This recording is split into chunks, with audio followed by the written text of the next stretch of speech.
OK, let's roll. I'm going to try as hard as possible to wrap this chunk up.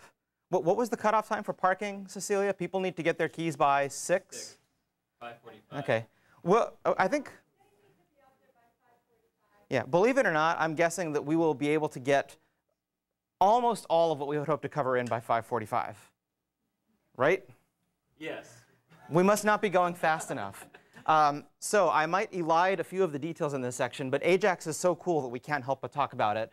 And also talk about testing, a topic that often gets short shrift because people have to do it for labs, but they hate it. But in fact, testing is sufficiently non-painful in Rails that it's kind of fun to write more tests and see the little counters go up as the number of successful test cases passes. OK, here we go. Ajax 101. Familiarity with Ajax, show of hands? Do you know what it is? If you know what it is. Like you have used a website and you say, ah, they used Ajax on this site. OK, so like half the people. Good. So we'll talk about a few kind of what is Ajax and how does it work. And then, of course, how that connects to Rails and how Rails provides much, much more pleasant way to do Ajax than if you actually had to build it yourself, God forbid. And we'll talk a little bit about testing, how the testing infrastructure makes it less painful to write tests. And there's kind of one slide, which is, here's a bunch of things that we won't have time to talk about at all today, but at least you know they exist. So if your question is of the form, does Rails do foo, then you'll know. OK. Ajax is probably the most visible manifestation of the Web 1.0 transition to 2.0. In the old world of Web 1.0, pretty much whenever you clicked or interacted with a web page, there would be a round trip to the server. A new page would come back and replace the thing that you were looking at. The Web 2.0 world, many times you'll click or interact with a page, and the page will visibly change in such a way that it appears to have been updated in place, which is, in fact, is exactly what's happening.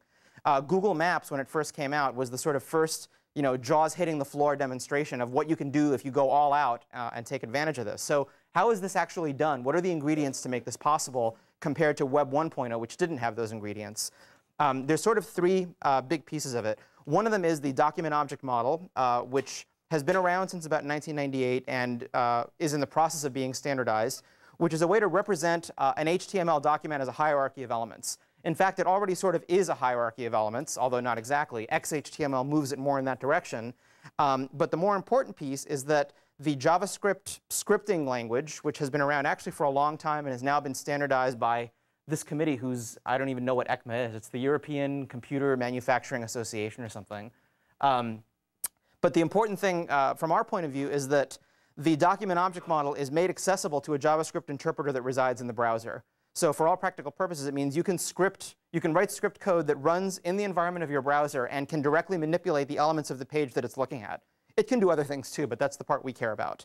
And then the third ingredient, so if all you had was those two ingredients, you could immediately do things like client-side form validation, right? You could run scripts so that when someone clicks on a button, you can grab a field, you can inspect the value in it and make sure that they typed an integer or something like that. And if they didn't, then you put up an alert box instead of allowing the form to go to the server. So that's how you would do stuff like that. The third ingredient, which is the sort of magic missing piece for Web 2.0, is called XML HTTP requests. And again, to a zeroth order, simplifying away some irrelevant details, it essentially allows a page, while you're looking at it, to continue to do HTTP transactions in the background to the web server. In other words, it decouples the HTTP request reply from having to reload a new page view. And as you might expect, the XML HTTP request mechanism, which has to be something that the browser explicitly provides as a browser primitive, is also exposed to JavaScript. So if you put the three ingredients together, you can write JavaScript code that inspects things on the page, makes a background asynchronous call back to the web server, and possibly updates the page in place. Because a side effect of having the document object model available to Java is that modifying the DOM has the side effect of changing what's rendered on the screen. Pretty cool, a little bit of a mess. If you're a geek like I am, the interesting part of this from a systems point of view is that server workloads are now denser and relatively more write intensive. Because it used to be that someone would click on a page, get it back, and then go away. And you don't have to worry about that person until the next time they click. Now, a lot of sites, you click on a page, you get it, and while you're sitting there sucking your thumb, the page is doing all this asynchronous stuff in the background to animate things or to prefetch things it thinks you might type. So while Will was doing his last section, I hacked up a very small JavaScript or Ajax demo to show you kind of how easy it is to get this done in Rails, although I needed Will's help to find a couple of bugs in my implementation. OK, so in tiny bit more depth, what is JavaScript?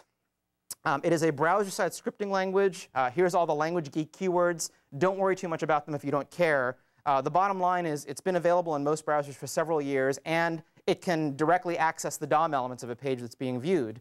So once a page has been delivered to the browser will make available to JavaScript a document object whose hierarchy, and document is itself a container for essentially a tree of elements representing the HTML of that page. And the browser also, like I said, will expose, at least these days, exposes XML HTTP request as a JavaScript method.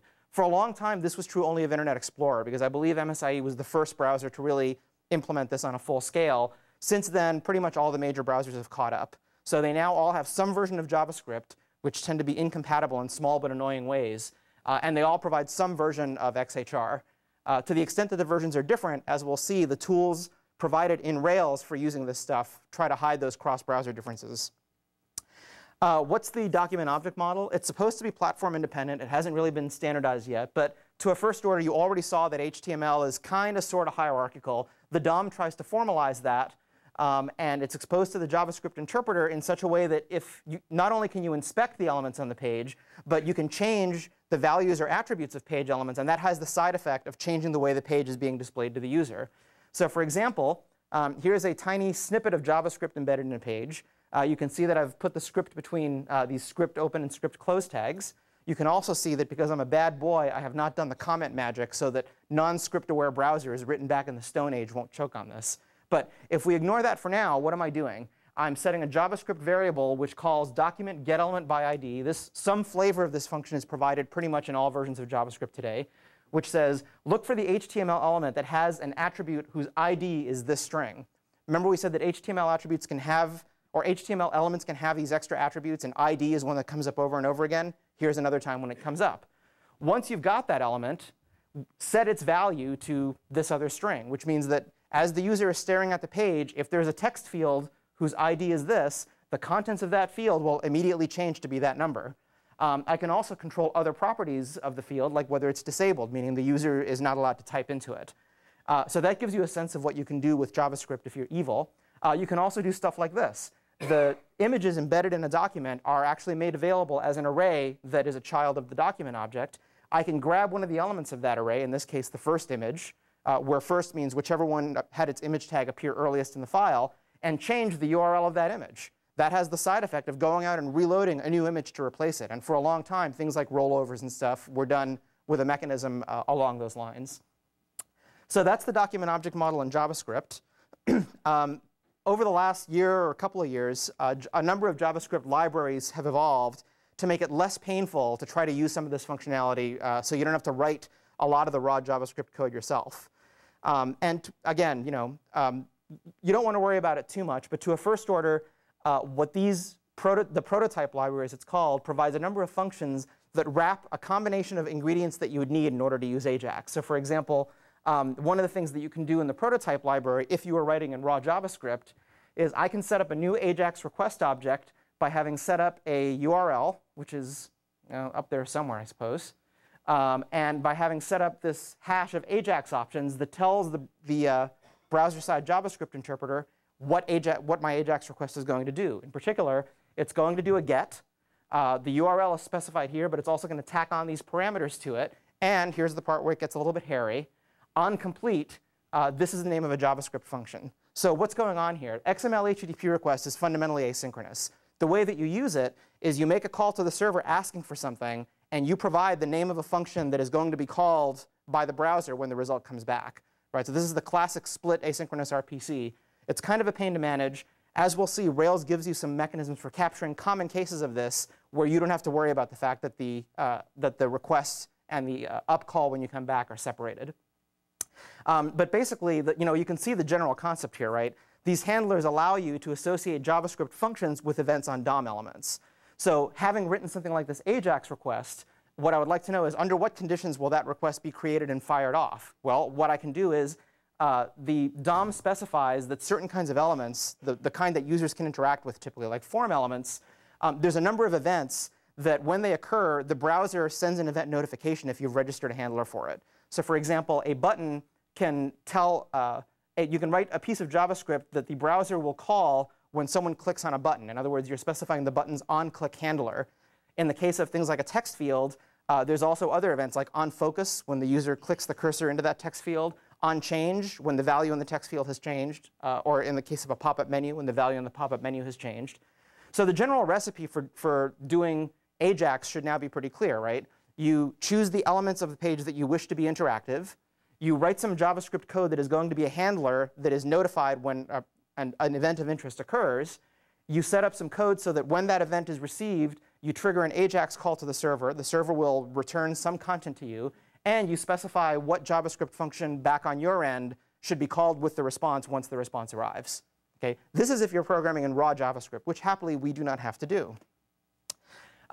So let's take a quick step back. What is Ajax? It stands for Asynchronous JavaScript and XML. The early showcase app was Google Maps. And like we said, here's the recipe. Attach a function callback to the things you want to watch for. In the callback, you inspect or modify the elements you want. You maybe send those values to the server. Something comes back, and you pass that something to a callback that will probably modify the page or make a monkey jump around or something. So what happens if you want to use this from Rails? Well, let's just break down the problem into those three components. The first one is what events should we listen for, and how do we express that? The second is when an event occurs, how should it be handled? And the nice thing you'll see is that we already know, we've been introduced to all of the Rails abstractions to deal with this stuff. We're just now going to repurpose those abstractions to deal with Ajax. And the third one is, what do you do with the result? Right? In the Ajax case, you specify a separate handler that figures out what to do with the result. The Rails view of the world is going to be simplified as follows. In terms of what events should be listened for, well, two of the most common things that this is used for is if an individual field of a form changes, or if you want to monitor the whole form and be notified when any of its field changes. So this is, as you're typing on a form, have auto-completion suggested. That would be a typical application of this. So Rails provides some nice wrappers to capture those commonalities. How should the event be handled? Well, we already know how to handle a user event. It's a controller method. The only difference is now we're going to write controller methods that instead of falling through and rendering a whole template, they know that they're going to return a chunk of stuff that is the response to an asynchronous Ajax call. What happens to that chunk of stuff when it arrives back at the browser? Well, as we'll see, the Rails wrappers around this functionality allow you to say at the time you declare the handler, when the result arrives, here's the ID of an HTML element, and I want you to stick the result to replace the current contents of that element. So it really couldn't be easier. And again, I'll show you an example of this that I kind of hacked up while Will was talking about multi-model associations. So how do you listen for an event? Like I said, two of the most common cases are looking at an element. So has the user typed another letter in the text box, or has the user changed what's chosen in a pop-up menu? Or there's the form level, which is I have a collection of elements that make up a form, and I want to be notified when any of them changes, because I don't know what order the user is going to navigate them in. So here's a simple example of a callback that is provided. So the observe field is actually a Rails function. It's accessible as a helper that you can invoke from any of your view templates, and I'll show you the example of it in a moment. But the thing to remember is that observe field will return as its result a block of JavaScript code that is going to be inlined into the page. And in a moment, we'll show you exactly what that looks like. So what is this one saying? In this hypothetical example, I'm going to observe a form field whose ID is student last name. Right? That's similar to the ones that we saw in the automatically generated scaffold views. Let's leave aside for the moment on what it is that I'm going to observe about it, because I'll show you that in my example. But when an event of interest happens on that field, I'm going to dispatch the event to the student's controller and specifically to the lookup by last name method inside that controller. Right? And that's a controller method like any other. We don't have to do anything different in how we code that method.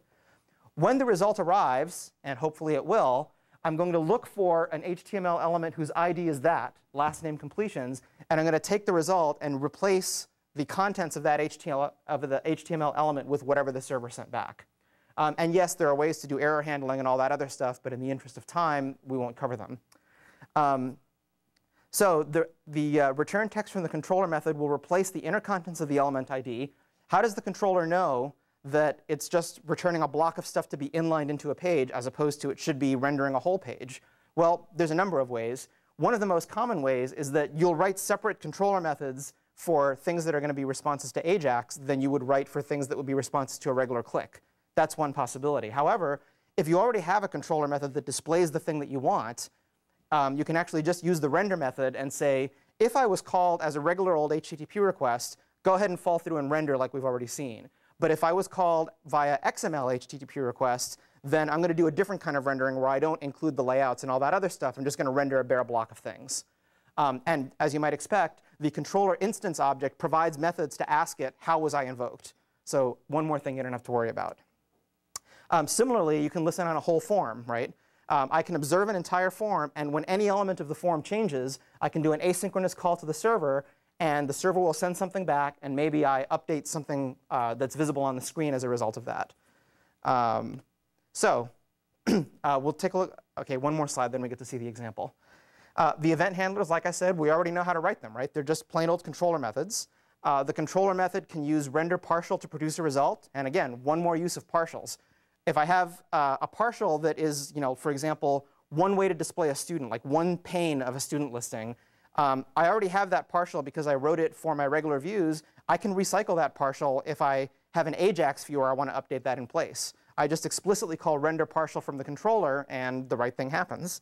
Or if I just want to send back a plain old ASCII string, I can just say render text and count on the fact that on the browser side, that string is going to get plugged into an HTML element. And I probably have some CSS around that to make the element look nice.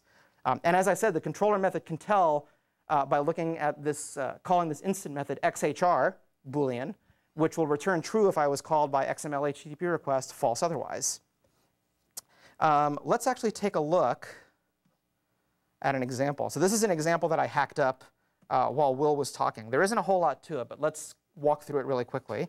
And just to show you, this is, let me reload the page here. This is what the rendered view looks like.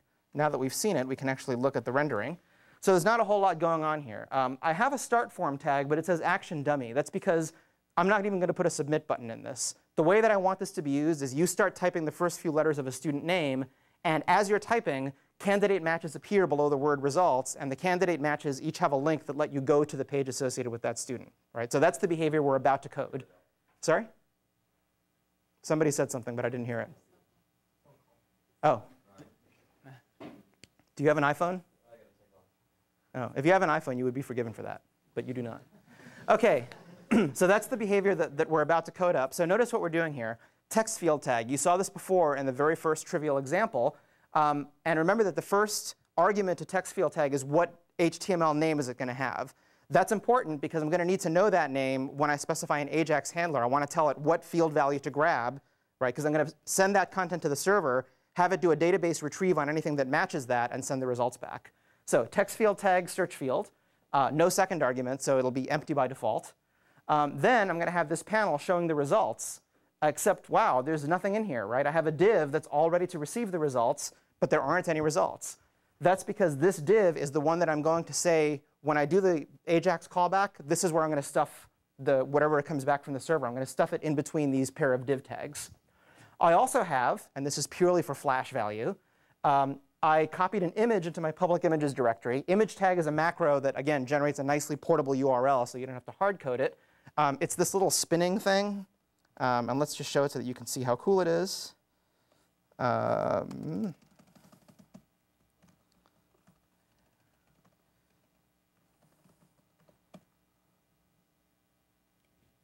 Ooh. OK, so that's the animated GIF that you've probably seen all over the place. Because the effect that I want is I would like that to appear as a visual indicator that you're in the process of doing this Ajax call, and then have it disappear whenever results come back. All right, back to our code. So there's our image tag, but you'll notice that I've specified this is just going to get translated into the plain old HTML style attribute, which says, at least initially, don't display it. I'm specifying the image in line, but I want it hidden. Also, I'm giving the image an ID. Again, I need an HTML ID tag so that I have a unique handle on this. And I'll show you in a second that the reason I do that is so that I can specify to turn the image basically on and off around my Ajax callback. OK, here's the actual magic part. And let's scroll down so you can see it. There we go. Syntax highlighting and everything. Observe field. OK, now before we try to parse this, the first thing to note is it's inside of an equals thing. Right? And remember, the reason I said is because the return value of this is actually an ugly block of JavaScript, which in a moment we're going to look at what it actually is. And you're going to hate it and be very thankful that you can just say this. So what are the various parameters to observe field? The first one is the ID of the field that I want to observe. And yes, indeed, here's the, there it is, text field tag, and its name and ID are search field. So that's good. Second parameter is what is the name of the server controller method that I'm going to call when something interesting happens on the field. And the reason that it's a hash is because there's all kinds of other stuff I can specify about what the target is. But by default, we're just going to call a controller action called net last name completions, which I'll show you the code for in a minute. It's about 3 lines long. Frequency, how often should this field be checked? Because it's a text field, and this is where I had a bug in my example that Will had to help me find, if I don't specify a frequency, by default, I'll receive an event whenever the text field changes and it loses focus. But in my example, that wouldn't have worked because it's the only field on the page, so it would never lose focus. But basically, this means asynchronously monitor the field and check once per second for any possible change in the value. And if it's changed since last time, send it to the server. Before you send, excuse me, before you send it to the server, in other words, once you've realized that a change is triggering the event handler, execute this tiny chunk of JavaScript. It shouldn't take too much imagination to figure out that this is going to do a show of the element whose ID is spinner. And sure enough, there's my little spinning image. So before I do the callback, it'll display the spinner, which will start the animation. And when the callback is complete, in other words, when the server has returned a result, I'll do the opposite and hide the spinner element again. With, this is when I get to my controller method and I unpack my params array, this is the key that I would like to be able to dereference to get the value. I set it only to illustrate that you can set it. By default, you don't have to do anything with this. And lastly, update. When the result arrives, look for the element whose ID is this. And there it is. And replace the inner contents of that element, in other words, the stuff between the div open and close, with whatever the server sends back. Any questions about the view? OK, let's look at the controller method. And by the way, because it's a view that goes with students, I just shoved it into the views directory under students along with the other stuff. OK, here's the last name completions method. You can see it's really complicated. The first thing it does is look at params colon prefix, because that's how I'm extracting the form value. Then I do a find. You've already seen how find works. So I'm going to find all students that matches the following conditions. The last name is like whatever I typed in the prefix field followed by %. Those of you who are familiar with SQL, this basically means a string that begins with that and is a wildcard thereafter. It's the equivalent of prefix.splat in regex notation. If it comes up empty, then I'm going to render a simple string, which is no matches yet. On the other hand, if it comes up non-empty, I'm going to render a collection of partials. This is an idiom that I showed you the previous time around. Basically, it's going to take this collection called matches, and one at a time, it is going to assign each one to the local variable match and render the template called match, which let's take a look at that template. Oops, students. By the way, by now you've probably figured out that the convention for naming partials is that they start with an underscore, and that their name otherwise matches what I put in quotes. If you concluded that, you would be correct. OK, here's my really complicated partial. It will create a paragraph whose style is a red font, and it will show the student's last name, comma, first name inside of a link to. Link to, again, like I said, it generates a portable URL that will take you to this action with this ID. And what's the ID going to be? Well, it's going to be whatever the ID of each matched object is.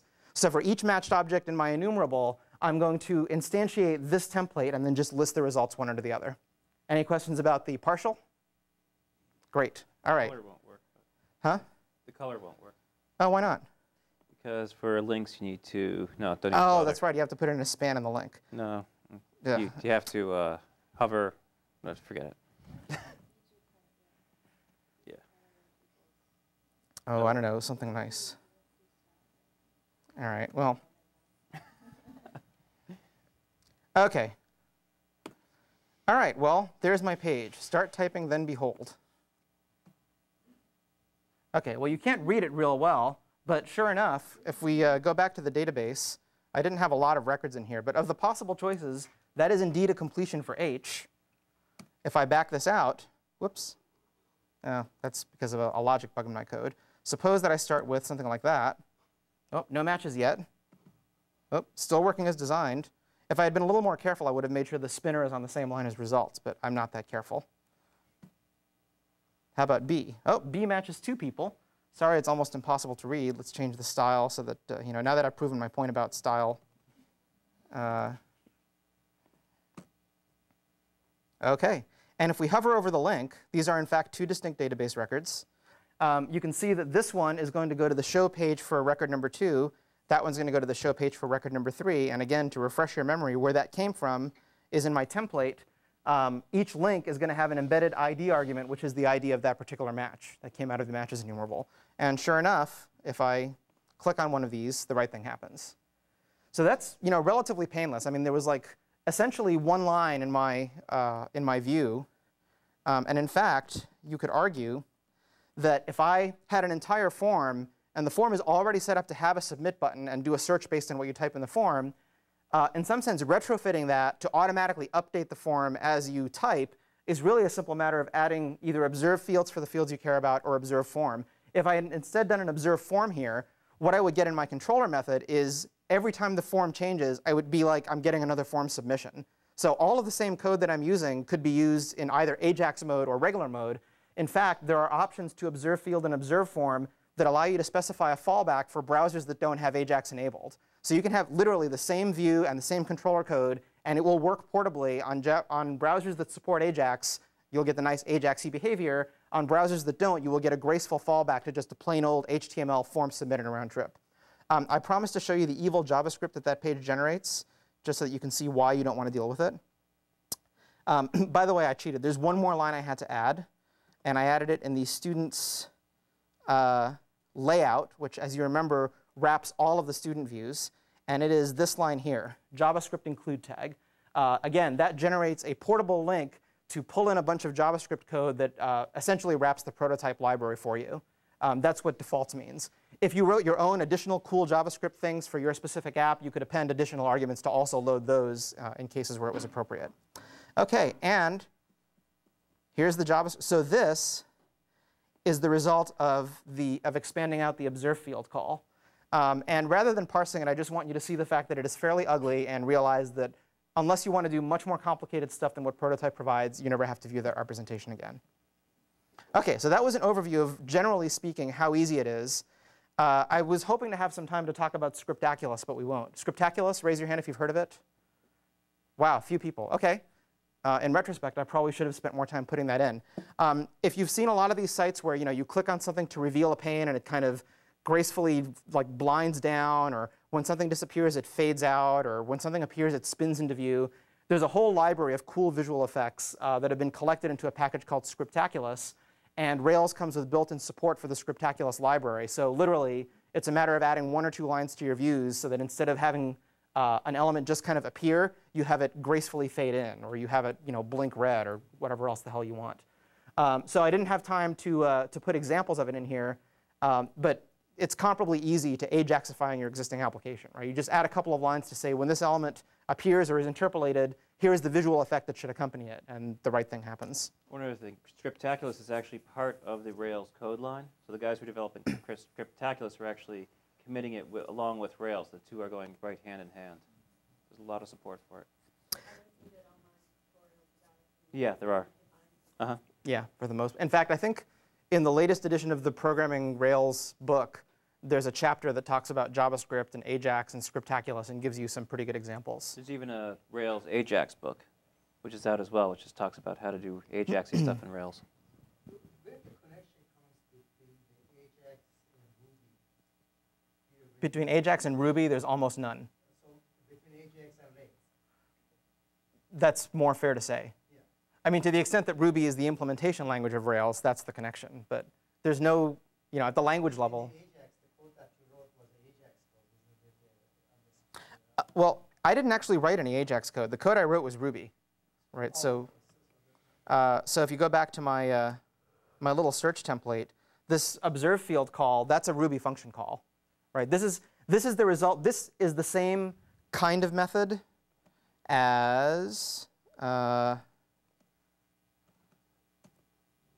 remember at the very, very, very beginning, I used these helper methods like text field tag to generate stuff for me, right? This just expands. This is a method call that returns a string which gets interpolated into the page. Observe field is the exact same kind of method. The only difference is that the string it returns is this big ugly block of JavaScript. But this one runs in your browser. This doesn't run in my browser. So by the time the page hits my browser, let's just reload it. by the time the page hits my browser, it looks like this, right? This stuff down here, this is the result of the Ruby function observe field. This is the thing that it generates. So your browser never actually sees any Ruby code, just as your browser never sees text field tag, right? It sees the actual HTML element that was produced by calling that function, right? So in that sense, observe field is just a much more sophisticated helper than text field tag, but they're the same kind of thing. They're helpers. Yeah? So we're doing this strange thing here of generating code at request time, which does not depend in any way on the arguments of the request. Generating code at request, yes, because this is, and that's a good point, by the way. What Ari is pointing out is that keep in mind that at the time the observe field function is being executed, this is happening on the server side, right? So the code that is being generated to be sent back to the browser has no knowledge of what the user is going to do or any of that stuff. I think that's what you're saying. Yes, and one of the nice things about Prototype is that it has provided wrapper functions to encapsulate some of the common use cases where that's true. But yeah, it is a little bit weird to get used to that you're seeing this, but in fact, this is being run on the server. And by the time the client gets your code, they're going to get the same block of JavaScript no matter what. In fact, my next slide goes one beyond that, which is so far we've been looking at templates that are HTML files, which is HTML with embedded places where you can execute Ruby code. Well, there's other things you can do too. I mean, what if the thing that you want to return in responding to a request is not actually content in the sense of HTML, but a bunch of JavaScript code? There's another kind of template, which is RJS, which essentially allows you to return JavaScript code that will be executed on the client side. So there's a bunch of neat things that you can do with that, which of course we won't have time to talk about today. But the idea, I think, to me, the big light bulb going on about all this stuff, because I have objected to JavaScript for the longest time. It's messy, it's hard to encapsulate in the browser, its syntax is screwed up in various ways. But for a long time, I had the same complaints about HTML, and those complaints are now moot because HTML is no longer a language that human beings write in. It's a target language for templating systems like this that generate HTML for you. My message from this is JavaScript is heading in that direction. JavaScript is, for all practical purposes, if you're doing Rails programming, JavaScript is a target language. You almost never see it. You write these Rails function calls to helpers that generate JavaScript code, which then gets sent to the browser. But you yourself very rarely need to dabble in JavaScript more than very superficially. In fact, the only JavaScript I have shown you in this example where I actually had to put anything in was this. When I specify the before and after, these actually have to be valid JavaScript code snippets because they point to JavaScript functions. I didn't have to write those functions. They're part of Prototype. But I still have to know enough JavaScript syntax to say that this is a function call and that's an argument. That much JavaScript I'm willing to learn. OK. Of course, everything comes with a dark side, as I just was reinforced when I was trying to debug this with Will's help. There's lots of layers of code here between me saying observe field and something actually happening in the browser. So there's a lot of places that things can go wrong. And because of the way that JavaScript has kind of insinuated itself into browsers, they tend to fail silently. In other words, you'll type a letter in a text box, and you'll wait for your controller to generate something brilliant, and nothing will happen. So did your controller get called? Did it return something? Did your handler even fire? Do you know where your handler even is? No, you don't. It's hidden somewhere in Prototype, and unless you want to dig through it, you're in trouble. So it's not completely free of gotchas. I think it still beats the hell out of actually trying to do this directly in JavaScript. And if you actually search for a JavaScript tutorial for Ajax and look at their examples, you will agree in about 5 minutes that this is better. OK, on the plus side, it is way more maintainable. It is probably more robust and browser neutral than anything you'd write yourself because the Prototype library tries to hide some of the browser differences from you. There's a few things that it really can't, it can't work around. But for the most part, you're at least as likely to get good cross-browser functionality this way as if you tried to write it yourself from the ground up. OK, that was a very brief introduction to Ajax and why it's easy to use with Rails. Let's talk a little bit about testing. One of the things that you probably didn't notice, because it was a long time ago, but well, I'm not going to pull up the screenshot of the application directory hierarchy.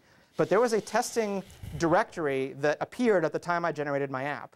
And I think I also pointed out when I ran the scaffolding script to generate the fake views and the basic controller method for students, I pointed out the fact that it also created the skeletons of test cases for me. In fact, we can look at those test cases now.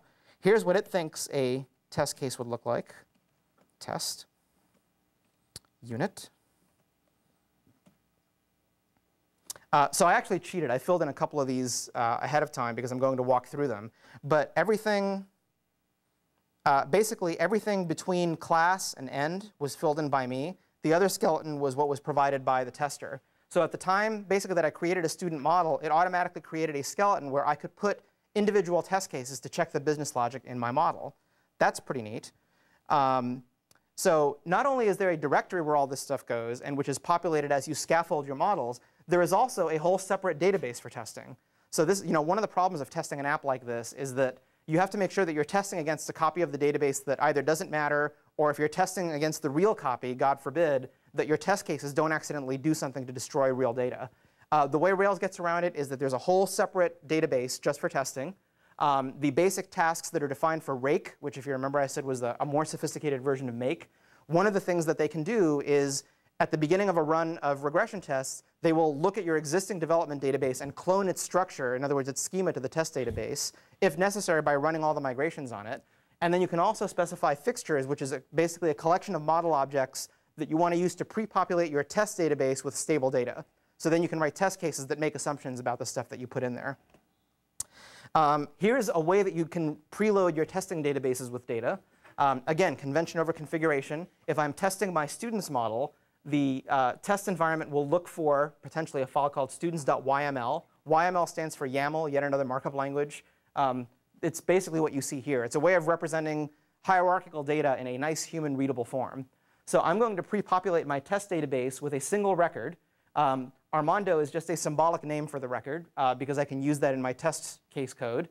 But the other things under that are basically what the database attributes would be if that was a real model object, modulo my typo of UCB_ID. Interesting thing to notice is that I'm interpolating Ruby code into here as well. Because I don't want to hard code a string format for the degree expected date, because I might not be 100% sure how my database deals with it. Actually, I need to put a conversion operator on the end of this. But basically, the message is, in my test case code, or in my fixtures, I can actually put Ruby code that will evaluate to something. And at the time the test is run, the fixtures are going to be preloaded, and the code will be interpolated. In fact, I can do more. Suppose that I want to run a bunch of tests that, for whatever reason, you need a few hundred students to pre-populate your database in order to make the test interesting. Rather than hand coding 100 of those, I can actually just embed some Ruby code right into my fixture file that, inside of a do loop, will generate a bunch of records that look more or less like that. It'll just gen sum up a bunch of stuff. Here's a simple unit test. Now I'll go back to this file where I'm showing you what's going on. So again, the convention over configuration says there's going to be a bunch of methods that I put in here. And if the name of a method begins with test underscore, that method is a regression test, and I should run it. So I've coded 2 tests here. And I don't know if I'm going to be brave enough to run rake tests because I haven't checked them out yet. But one thing I'm checking for is I had a validation in my student.rb, if you remember, last name. Oh, I didn't. OK. Well, I had intended to have that. So one of the things that it might occur to me to write a regression test for is, if I try to save a model object that violates that invariant, does my application do the right thing and prevent the save from happening? So here's how you express that in Ruby test case scenario language. It's just plain Ruby code. The first thing I do is I create a student that deliberately has a too short last name. By the way, why doesn't that statement fail? Just to make sure everybody's still on the same page as me. Why doesn't even though I'm creating a student.new with a last name that violates my validation, why should I not expect an error to occur? Good, everybody's on the same page. We haven't saved it yet, right? When I create the object, I can populate it however I want. The validations are run whenever I try to write the object to the database. So the ephemeral copy of the object is mine to do with as I please. The first thing I do is assert that it's not valid. Valid question mark is provided by the active record validations module. And basically, it just runs all of the declared validations for your class against the object instance. It returns true or false. So in this case, I'm hoping it will return false.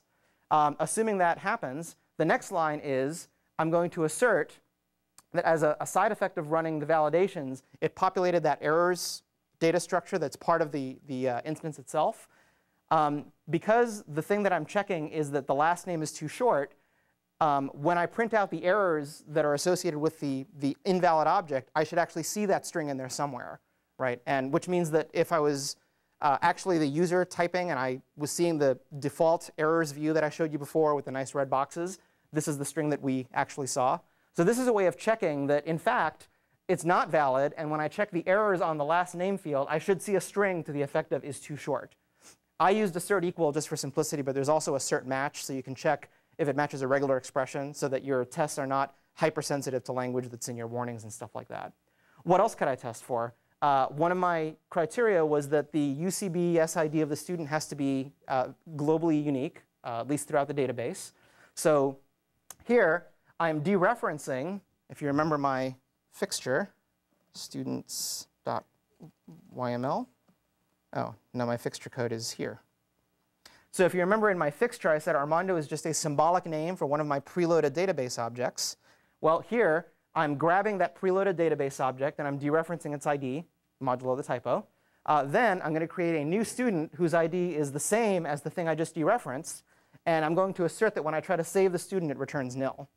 And furthermore, I'm going to assert that if I, again, inspect the errors field on that student and look at the errors associated with the UCB ID attribute, I should see this string, which is what I would have seen if I was the real user actually trying to do this against the real application. Notice that, again, I use the version of save that rather than throwing an exception if it chokes, it just returns nil. An alternative thing that I could have done is I could have said something like, I could have tried, well, I'm not going to type it here, but basically, there's about a zillion different assertions, including assert that when I call this method inside a block, it raises or does not raise an exception, and that if it does raise, it's one of these kinds of exceptions. So you can actually explicitly test for exceptional conditions by wrapping it in the equivalent of a glorified try block that asserts that the thing thrown is the thing you were looking for, or conversely, that nothing was thrown. So that's generally how you write unit tests.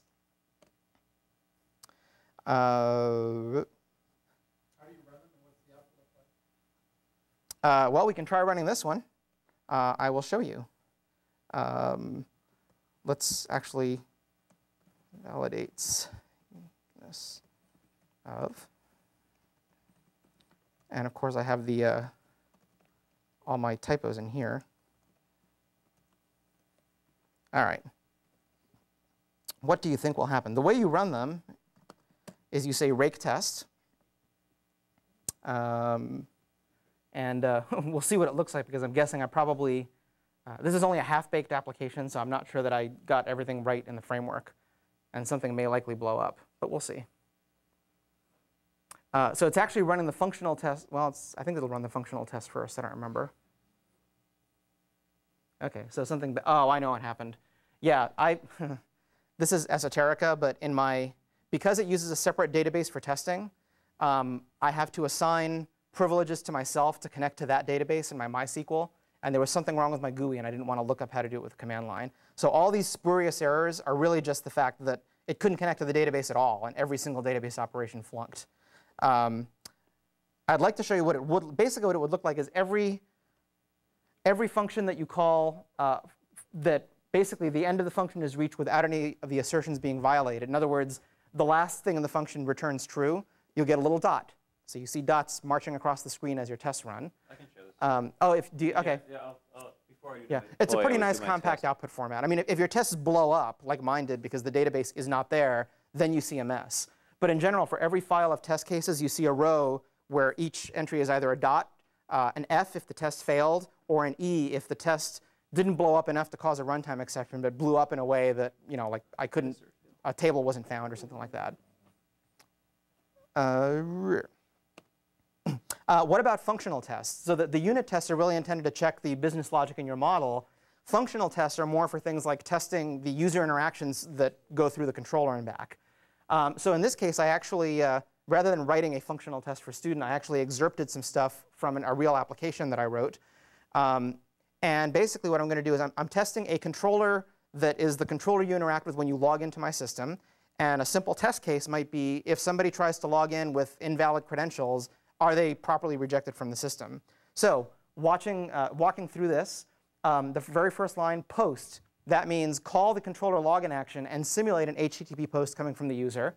And here's the parameters that I'm going to pass. I'm going to pass this hash called customer, and it's got these attributes in it. The reason that it's got those attributes is because if you look at my controller method, that's what it expects to unpack from params when you call the real login method. I have a customer whose name is Tom. He's in my fixture file, just like Armando was in the sample fixture file that I showed you a minute ago. So I'm going to grab his login ID, but I'm going to deliberately set his bad password. So I'm going to try to log in Tom with not Tom's password. After I do that post, so now the result of doing that post is a complete round trip has happened to the putative server. And one of several things has now happened. I happen to know, if you look at my controller code, remember I talked about if authentication succeeds, one thing you might do is set a token in the session hash that you can check later. My application actually does that. It has a token called SID. And if session SID is nil or doesn't exist, then the user is not logged in. So it's an easy thing to do is assert that it's still nil. In other words, that Tom's login did not succeed. Not only that, but I know that my controller puts a message in the flash telling the user that their login failed. I don't remember the exact message, but I remember that it has the phrase mistyped your password, and I'm making it case insensitive. This is standard Perl-like regex notation. So I assert that this regex matches something in the flash. So it's taking a step back. What does this mean? The user is seeing a page, and the page has this flash message somewhere on it if my controller did the right thing. So that's what those first 3 lines are testing for. So now Tom is going to try again. I post another login. This time, I'm logging in as somebody who I know is not in the database. Now I'm asserting that the flash contains a message to the effect of I can't find that email address, coolness, and that the session SID is still nil. And lastly, I'm going to try logging in completely empty. In other words, this is the equivalent of clicking the submit button without touching anything else on the form. And the message that it's supposed to provide is something like, please provide both your username and password or something like that. So if all goes well and these 3 things don't generate any assertion fails, this test will return true. I'll fall off the end of it, and a dot will appear on my screen. 1 test completed. Was there a question over here? I couldn't tell. There may have been. OK. I can also test actions that fail and redirect. So remember when I was showing you how redirect works, sometimes if an action fails, the right thing to do is to redirect the user back to another action using a browser round trip. Well, that's another thing that you can test for. I wrote a helper macro that is in one of my other helper files called simulate login. So I'm going to simulate customer Tom logging in. Then I'm going to get the list view that this should be a controller method called list. But it turns out that customer Tom is not an admin. And in my system, you have to be an admin in order to be able to view a listing of all the other customers.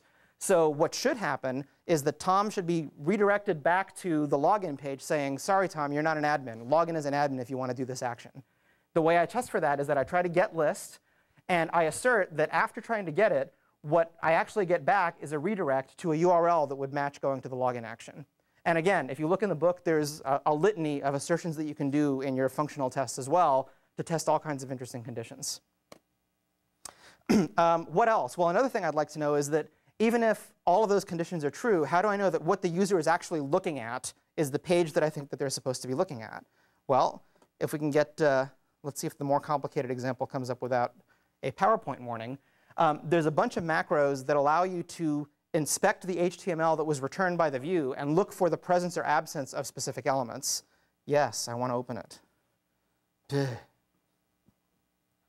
So here's my example functional test. We looked at the, here we go. That's a pretty good one to look at. Whoops. Well, there's a lot of test cases. I'd forgotten how much there was in here. Here we go. This is the one I'm looking for. So this actually shows a couple of things. Let me see if I have. No, it's not here. So this is the one that I wanted. So this actually shows off a couple of other things that you can do in your functional tests. One thing that I can do is I simulate login of someone who's legitimate. I get the index page. And now I know that if my system is working correctly, they should see a pop-up list of possible shows for which they can buy tickets. And in fact, I've pre-populated the test version of that list in my test database, so I know what all should appear in it. So assert tag says, assert that in the returned HTML, there is a tag of type option that has at least these attributes. Because I know from, what is this? Show dates upcoming something. This is another fixture that's the preloaded test database of show dates. So basically, this is saying that I'm looking for the presence of a tag that matches these, and if not, the assertion will fail. What else should happen? Well, at this point, there's a place where on my page the user can click, and it causes a background XML HTTP request that will deliver a list of tickets that that person is eligible to buy. I can simulate that in my test case by actually generating XML HTTP requests. And now I'm going to create this hash that represents the various attributes of the tags that I'm going to look for and assert that that thing exists. By the way, the only reason I did this is because I have another, this is excerpted from a test case where I have another method where I have to say assert no tag. So as we'll see in a moment, right, my subscriber ticket is a tag that has type option. The tag's parent is a select. So in other words, it's an option that's embedded in a pop-up menu that has these attributes. The tag itself has these attributes. And the content of the tag is something that says subscriber only. Right? Again, this is based on what I know the page ought to look like. And I'm writing a test case against that. I assert that the tag is there. And if all goes well, I'm now going to try the same thing, but with a customer who doesn't have eligibility to see those same shows. So the first thing is I grab my preloaded customer Tom number 2. I assert that he is not a subscriber. And this is a macro that is in my model file. I get the index. I assert that he's actually able to view the index, because just because he's a non-subscriber doesn't mean he can't use the site. It just means he can't buy a certain kind of ticket. I repeat my XML HTTP request that I did before. But now, whoops, now I say subscriber ticket attributes I'm going to change to disable true. In other words, this is the same tag as before, but I'm looking for a tag that's grayed out on the page. The kind of thing where you have a pop-up menu and some of the selections are grayed out and you can't choose them. That's how that would appear in the text. And now I'm going to assert that the tag appears but is disabled, because Tom2 isn't a subscriber and Tom1 is a subscriber. So again, this is fairly straightforward, but it gives you the idea of the kind of testing you can do. The macros that are given to you to check the conditions of the return, to check the output of the page, are generally so powerful that coding a simple test case is actually simple. Whereas in a lot of frameworks, you have to spend so much time getting the mechanics right that by the time you get to your actual test code, you're wiped out and ready for a beer. OK. Integration testing, we won't have time to talk about this, but we've actually done only the 2 simple kinds of testing. The third kind is you essentially write a little story where, Mary goes to the site, Mary logs in, Mary tries to put something in her cart, but it doesn't exist, Mary makes a mistake. You can actually write a little story of actions, and you can set up 2 or 3 different putative users and interleave their sessions however you want. So besides testing each controller and each model in isolation, integration testing allows you to do scenarios, kind of user-based scenarios, so that you can test a whole sequence of interactions and make sure the right things happen for those as well. Code your use cases directly in them. It's really cool. OK, a couple of cool things so that you know they exist, because we're not going to talk about them at all today. Code stats and micro benchmarks. Rake stats will tell you how much code you've written, how many lines of code, how many lines of test code, what the ratio is of test lines of code to real lines of code. It doesn't tell you test coverage, but there's an option that I understand is coming soon to the test runner that will tell you test coverage, like what percentage of lines in your source were not touched by any test case. Yes? There is both a lines of code with comments and a lines of code without comments. Script profiler. So if your app is behaving slowly, there's a lot of method-level profiling tools so that you can figure out at least which methods at the Ruby level are consuming the most time, and then you can go look for ways to make them better. There's also a benchmark, so that if you want to, for example, run 1,000 micro-ops of a particular type, you can do it. You can get some statistics about the average and variance of the performance time of your micro benchmark. Plugins. Plugins are a very cool way to extend the Rails framework without actually modifying code. You're just copying a directory over. We'll talk a little bit about the fact that Ruby classes are open. So at any time, I can say class something that exists, and I can add a bunch of methods to it. Or I can mix a module into it and add more methods into the namespace. The plugin mechanism relies on those things being available in Ruby. So a plugin will usually define some additional classes or modules for you. It'll provide 1 or more methods that let the calling class pull in the plugin. And again, it's easier if you explain by example. Here's one example plugin that I have used called SSL required. This plugin captures the case that some but not all of the actions on your website really ought to be SSL protected. For the others, you don't really care. So I download the plugin, which means I copy a directory to my application's vendor plugin subdirectory. I say in one of my controllers, I say include SSL requirement. And then I use these things, which in the traditional Ruby style, they look more like macros. SSL required on those controller methods, SSL allowed but not required on these other controller methods. What that does is basically insert some before filters, which you've already met, that check the protocol of the incoming request and automatically issue a redirect with the correct protocol if it doesn't match. So this is a way to orthogonalize which of your methods take SSL and which ones don't. And in fact, because of this, you can also, this is, you don't think of this until you have to do it. When you're developing on your own machine, having your own self-signed SSL certificates is a pain because you get complaints about them all the time. This provides you a nice orthogonal way to temporarily stub that out if you're trying to do some debugging and you don't want to deal with that. Another example, exception notifiable. I actually use this one in a production app that I wrote that I have running. I download the plugin. In my top-level controller, I say include exception notification. And then in one of my config files called environment.rb, which Will is going to talk about briefly under deployment, I say after I've initialized my configuration, I'm going to set a couple of variables in exception notifier. In this case, my minimal one is I'm going to set this exception recipients to that email address. What this means is whenever my application in production raises a runtime exception, I will get emailed a full stack trace of the application. And it's completely orthogonal. This is the only place that I have to modify anything in the app to get this to happen. If I remove this line, then that goes away. And it's smart enough to know that when I'm developing or testing my app, this is turned off. So I don't have to worry about the fact that as I'm testing, I'll all of a sudden get a flurry of emails because my test code doesn't work. Lastly, other cool stuff so that you know what you don't know. Are you going to talk about view caching at all? I wasn't planning. Probably not. Yeah. OK. View caching exists. Here's what it means. One of the problems historically with dynamic content-driven applications is that the single page seen by the user is composed of a bunch of different chunks. And a lot of time is spent rendering the actual chunks. So there's a mechanism that is largely orthogonal to the way views are generated that allows the views to be transparently cached by Rails and without your view methods having to worry about that fact. And because views are already built out of these fragments like partials, the view caching can actually be pretty effective. There's an in-memory distributed session store. If you don't want to put your session information in the database and you have multiple servers running your app, there's a cooperative DHT that you can use to store them. You can slip another database under the one that you've been using. So if you want to switch from MySQL 4 to MySQL 5 or to Oracle or to IBM SQL or Microsoft SQL Server, you can generally do that without changing anything in the application. In fact, I just did that about a month ago. Action Mailer is a set of templates that combine controller and view methods to allow your application to send and receive email. So if somebody sends email and you have it forwarded to your application, you can accept automatic email subscriptions or something. You can create mailing lists and stuff like that. Action Mailer is used by Exception Notifiable to send email reports of exceptions to me. I think Rich Draves had asked about Script Runner. If you want to set up things like a recurring cron job that does various actions, but you want that to be able to run in the context of your application, Script Runner encapsulates that pattern. So you can put something in your cron file that does script runner of a particular Ruby file, and that file will boot with your application environment already initialized.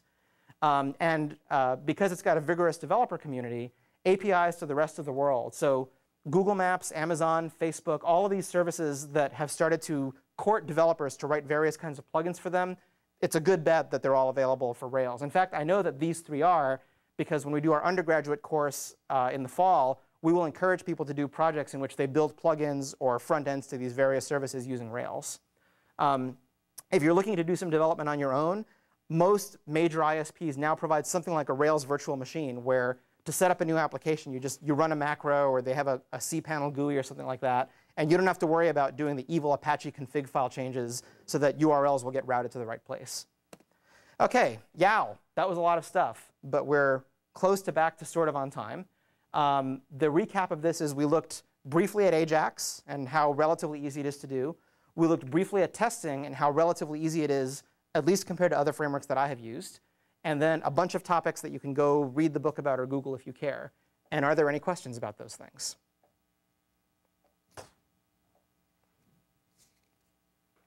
You guys are being good sports. We appreciate that.